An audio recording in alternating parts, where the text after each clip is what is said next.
Hi, this is an informational video about desalination in Victoria. The relevant curriculum links in Year 7 and 8 are as follows. The first in science as a human endeavour, the second in earth and space sciences, and the third in sustainability as a cross-curriculum priority. Let's talk about desalination. De means to take away or remove, and salination stems from saline, which means salt, so to take away or remove salt. But why do we need to do this? You might have heard about when Victoria goes through drought. This happens when we get consecutive years of no or very little rain. In 2007 we applied very strict water restrictions because our reserves fell down to only roughly 20% full. Dams are filled by rainwater, and we can't control how much it rains. Groundwater, or potable water, which means drinkable water, is hard to come by. But what if we used seawater? It makes up 97% of Earth's water after all, but if you've tasted it before, you know it's pretty salty, and basically undrinkable. So how do we get rid of the salt? Yep, you guessed it, this is when desalination comes into play. To improve our water security, the Victorian government decided to build the Victorian Desalination Plant. It's located here, not too far from Phillip Island. I managed to get an interview with Rosemary Swart, who works at the plant as a communication coordinator. A certified expert on the Victorian Desalination Plant. So let's ask Rosemary some questions about the Victorian Desalination Plant. So, hi Rosemary. I'd like to ask you, could you explain briefly just how reverse osmosis works? Yeah, sure.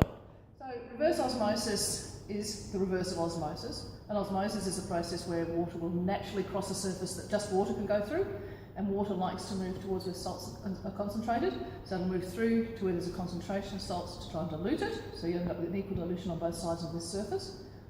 What we've got with seawater coming is we've got the water and salt already together, but we want to send the water back away from the water and salt combination, so we want to reverse that process.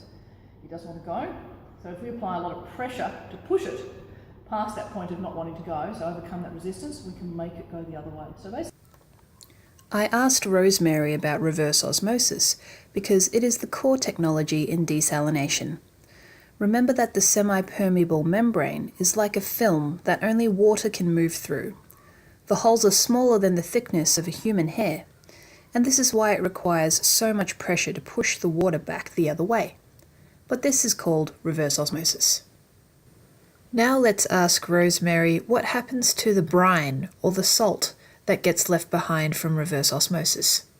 so at the point where we've separated the fresh water out of the seawater, yet the resultant concentrate is our brine, and we do return that to the ocean. We have a 1.5 kilometre tunnel from the plant site out under the seafloor.